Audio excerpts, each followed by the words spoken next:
Hi guys, welcome to episode number 4 of our pitch deck series, the synopsis. Think of your synopsis as the heart of your film put into words. Not all the words that you can find, just the right ones. This is where your story lives in your pitch deck. And if you get this right, this is the page that makes somebody pick up that phone and call you. It is the core of your stories, told simply, clearly, and most importantly, emotionally. It is not a scene by scene breakdown, nor is it a plot summary. It is a story, your story, told the way you would tell it to somebody if they were sitting in front of you. Now, here's an analogy that really helps me think about how I would like to write a synopsis. Let me give you an example. Say you and your friends go for a trip to Goa or any other place, and something wild happens, like a robbery or some crazy incident, and the cops get involved. When you come back home, you're definitely going to be telling everybody what happened, right? Now, when you do that, you don't tell them what you ate that day for breakfast or what you ate for lunch. You don't describe how you got from the hotel to the police station. You just cut straight to the heart of it. The characters involved, what actually happened, how it ended, and what changed. This instinct, that natural way of narrating, is exactly what your synopsis needs to be. Slice out everything that isn't essential. Keep the core, keep the emotion, and definitely keep the change. A few things to keep in mind before we get into the formula. Yes, we do have a formula. First, the length. Your synopsis should not be more than 1,500 to 2,000 words. On paper, roughly that would be 2 pages to maximum 2.5 pages of an A4 size. Concise but complete. Second, it must carry the full narrative and the emotional arc of your story as well as your characters. Even in those 1,500 words, your reader should go through the entire journey. They should feel something by the end of it. And number 3, which is the most important rule, your synopsis cannot just tell me what happened. It really has to tell me what changed. What are the stakes for your character? How are they emotionally triggered? What is the transformation? That is what makes it a story and not a report. Now, before we get into the formula, I really want to talk about something that most people overlook. The look and feel of your synopsis slides. I know it's full of words, but that's really important. Your pitch deck is one world.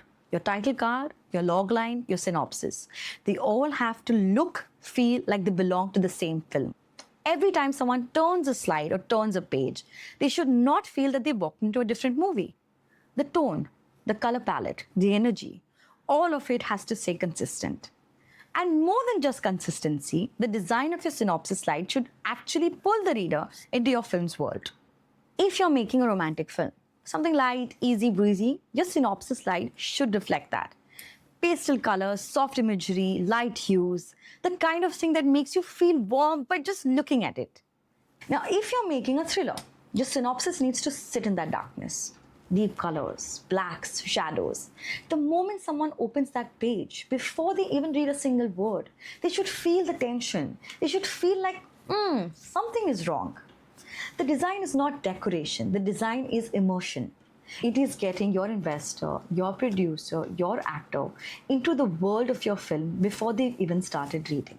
Here's the formula I use when writing a synopsis for a pitch deck. 7 steps. Step number 1. Introduce your main characters. Who are they? What do they want? What do they care about? Give your reader enough context to know who they'll be following and why they should care. Step number 2. Establish the setting and world. Where does the story take place? Fantasy world? A small town? A cafe in Mumbai? A good setting grounds your character and makes the story feel real. It gives readers something to hold on to. Step number 3. Present the conflict. Without a clear conflict, your story feels aimless. The conflict is what gives your narrative direction. It is what makes the reader lean forward. What is standing in the way of your character? What is standing in the way of your character from getting what it wants? Step number 4. Introduce the subplots. Subplots add layers. They add stakes. They keep the story from just feeling one-dimensional. But a very important thing to note that this is a synopsis. Do not go deep into the subplots. Mention them, let the reader know that they exist, but don't get lost in them. Step 5. The rising action. How is your character trying to overcome the problem? How does the conflict escalate? This very thing is the heartbeat of your story. The moment where everything starts to change. Keep it moving, keep it tense. Step number 6, do not reveal the endings. Now, this is not a rule. This is something that I personally like. I know it's very tempting, but hold back. You know you want your reader to be intrigued enough to pick up that phone call and call you for a full narration. A good synopsis, at least according to me, teases. It does not spoil. Leave them waiting for more. Step number 7, end with a hook. Think about what these great TV serials do. They end every episode on a moment that makes you desperate to watch the next one. Do the same with your synopsis. End on a question, a tension, a moment of uncertainty. Something that invites curiosity, something that makes them need to know what happens next. And I'm sure you'll get a call. Once again, I would like to tell you that your synopsis is your story's heartbeat. On paper, keep it short, keep it emotional, and keep it very honest and true to what your story is. Every word should be earning its place on that page.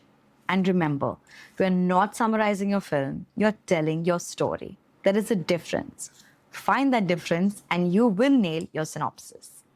If you found the 7-step synopsis formula helpful, give this video a like. It really helps the channel reach more independent filmmakers.